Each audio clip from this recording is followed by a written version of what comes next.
you, just raise your hands. How many of you have ever heard of the great philosopher Barbara Streisand? Say what? Barbara, may I use your hand? Is that okay? Yeah. Barbara Streisand sings a song, and it goes like this. He touched me. He took his hand in mine, and yes, he touched me, and I will never be the same because he touched me. That felt so good. Yeah. How many of you, that was a kind of a, when Barbara Streisand did it in the movie, it was a little different.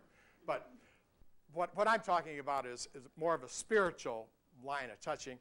I sometimes work in the schools, and I get to juggle for people. I try anyway. And I say that this first ball represents the mind. How many of you are actually working actively, like I do, to try to improve your mind all the time? You're just working on your mind all the time. So what it is you can keep, it never stops learning. You can keep working on your mind and working on your mind. Now, this second one is your body. And I want you to all notice this here. I lost 45 pounds in 100 days using Slim Fast, willpower, and hypnotism or whatever. I don't know what it was. Lost a lot of friends, lost my patience, my willpower, but I did lose 45 pounds, and it's staying off. And so I've been working on my body. I walk all the time, and I work on it, physically, do exercises, do all kinds of stuff. So this is a 2 going pretty good, mind and whoop, I dropped my body. I lost my mind in San Francisco.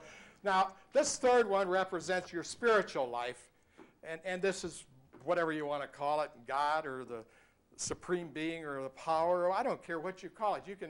I didn't come here to sell you anything, but when you really get your whole system going good, you have your mind, your body, and your spirit working, your spiritual life going like this. You can applaud because this is as good as I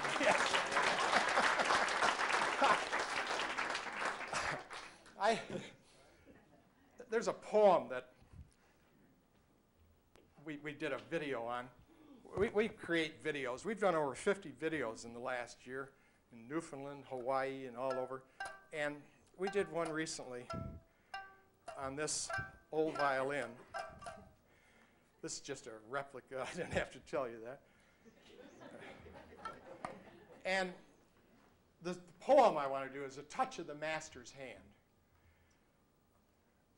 'Twas battered and scarred, and the auctioneer thought it scarcely worth his while to waste much time on this old violin, but he held it up with a smile. What am I bid, good friends, he said. Who'll start the bidding for me? $1, $1. Who'll make it $2? $2, who'll make it $3? $3 once, $3 twice, going for $3, but no.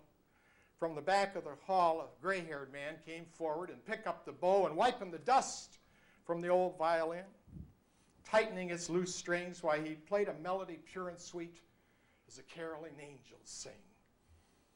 Music stopped, and the auctioneer, in a voice that was soft and low, said, what am I bid for this old violin? And he held it up with the bow. $1,000, who'll make it $2? $2,000, who'll make it $3? $3,000 once, $3,000 twice, and gone, said he. People cheered. But some of them cried, we cannot understand. What changed its worth? Swift came the reply, the touch of the master's hand. And many a man, life out of tune, battered and scarred with sin, is auctioned cheap to the thoughtless crowd, much like this old violin.